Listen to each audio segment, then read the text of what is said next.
Okay, can I give you a quick confession? I have never built in a Japanese-inspired style before, which means one of two things is about to happen. This build is either quietly perfect or an absolute historical offense. Today, we're working with smooth sandstone, a block that feels clean, calm, and extremely unforgiving if you mess it up. And yes, this episode is very much a learning experience that I will be improving on in the future. Welcome back or welcome to my 30 days 30 builds challenge, where the rules are simple. I don't get to choose what blocks I'm building with, I just need to build. When I landed on smooth sandstone, my brain immediately short-circuited. I thought of something maybe Mediterranean to begin with, something found in the desert or a hotter climate, but then I flipped and went to a Japanese-inspired architecture, very minimal, intentional, very detail-dependent. Key detail being detail dependent.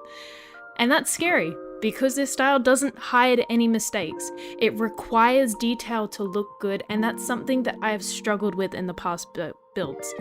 Every block matters, every line matters, and I definitely didn't know any of the rules to the architecture before going in.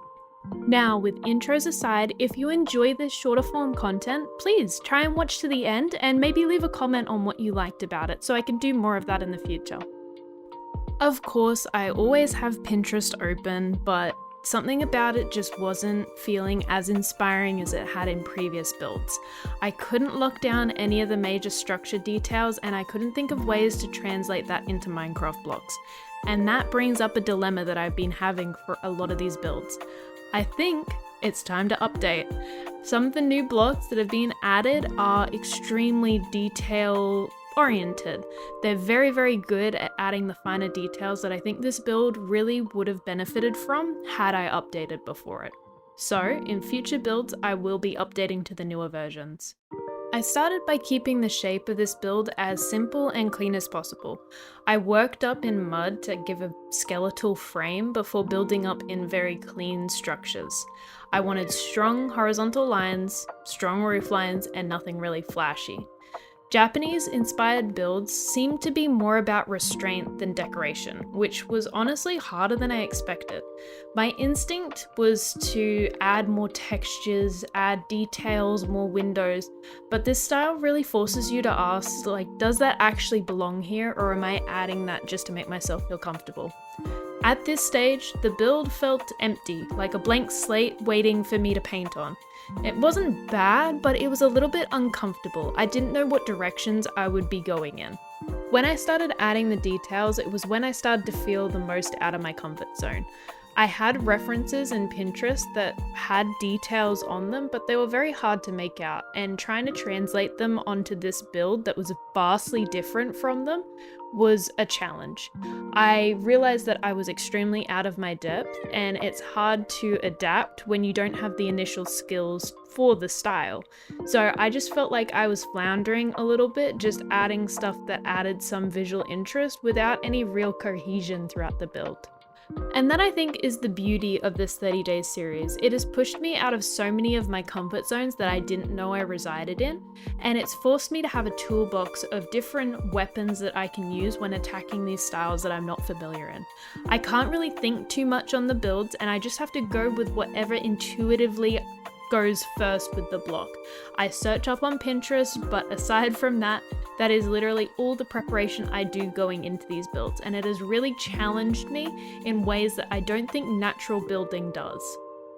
There are definitely things that I would immediately change if I rebuilt this. Don't get me wrong, it's not at all a perfect build.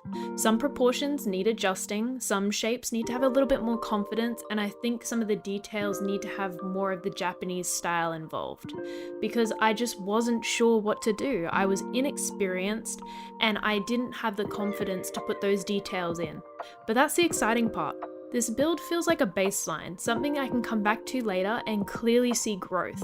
This series has really shown me that even a couple of days and style changes can really make a difference in what I can build.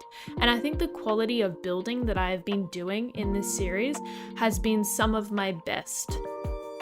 Now that we're finally getting into the staging, this is where I actually want your help.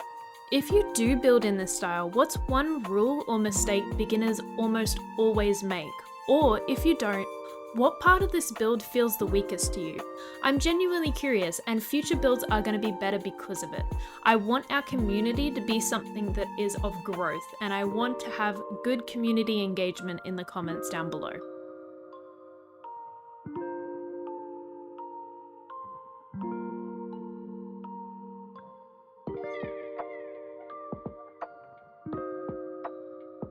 This wasn't a perfect build, but it was an honest first attempt, and those are honestly my favorite ones.